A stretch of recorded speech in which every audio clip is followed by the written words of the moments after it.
Hello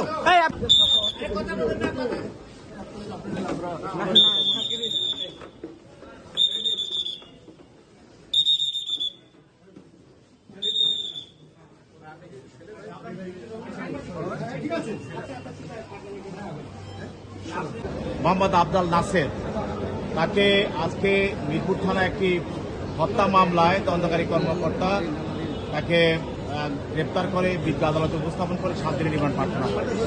এই মামলার ঘটনা হলো গত 19/7/24 তারিখে মিরপুর ফলপট্টিতে আন্দোলনকারী ছাত্র জনতার উপরে তাকে গুলি করে সেখানে দেলোয়ার নামে একজন আন্দোলনকারীকে হত্যা করা হয়। সেই ঘটনার সঙ্গে তদন্তকারী কর্মকর্তা এই আজকে যে আবদাল নাসের তার সম্পৃক্ততা পাওয়া যায়, সেই জন্য তাকে আজকে গ্রেপ্তার করে জিজ্ঞাসাবাদ করার জন্য তদন্তকারী কর্মকর্তা তাকে আদালতে উপস্থাপন করেন। এই আবদাল নাসের 2006 সাল থেকে 2008 সাল পর্যন্ত সে ডিজিএফআইয়ের কর্মকর্তা ছিল এবং আপনারা জানেন তখন 111-এর যে সরকার, সেই সরকারের সময় সে ডিজিএফআইয়ের যে টিমটি রাজনৈতিক নেতা এবং ব্যবসায়ীদের উপরে যে অত্যাচারটা করেছিল ওই টিমের সদস্য ছিল সেই এই Abdal lieutenant colonel officer Abdal Nasser. এবং আজকে যে প্রধানমন্ত্রী তারেক রহমান সাহেব তাকে যে টর্চারটা করেছিল এবং তাকে টর্চার করে হত্যা করতে চেয়েছিল, সেই টিমে যারা কাজ করেছে সেই টিমের ওই টিমের একজন সদস্য ছিল এই আবদাল নাসের।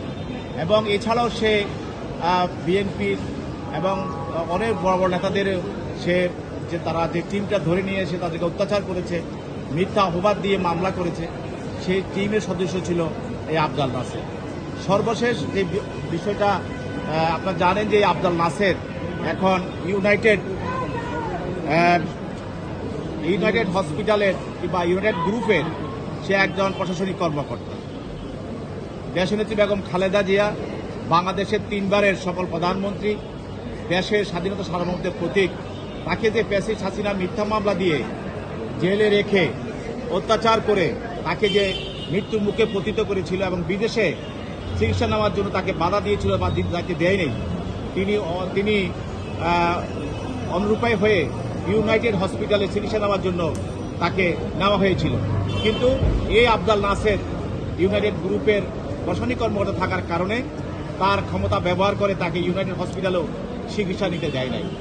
অতএব এই ডিজিএফআইয়ের এই কর্মকর্তা সে 2006 সাল থেকে শেষ অবধি আজ পর্যন্ত সে তার কর্মকাণ্ড এই ফ্যাসিস্ট হাসিনার সহযোগিতা এবং পরবর্তী DG-111-এর সরকারকে সহযোগিতা এবং দেশের মানুষের উপর অত্যাচার, অনাচার এবং বিভিন্ন ধরনের যে অবৈধ কর্মকাণ্ড চলছিল সবকিছুর সঙ্গে এই আবদাল নাসের সম্পৃক্ততা ছিল।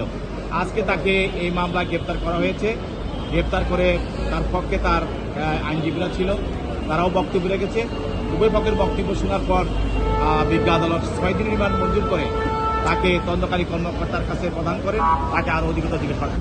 প্রসিকিউশন না, এটা আমরা তাদেরকে যে মামলাগুলোতে আমরা সমঝোতা পাচ্ছি সেগুলোতে তাদেরকে ফ্যাসিস্টের সময় তারা তো ভূমিকা রেখেছে, বিভিন্ন সময় তাই এগুলো আমরা গ্রেপ্তার করা হচ্ছে। বৈষম্যবিরোধী আন্দোলনের সময় যে ঘটনাগুলোতে তারা সবকিছু সেগুলো আমরা তাদের গ্রেপ্তার করেছি। এরপরে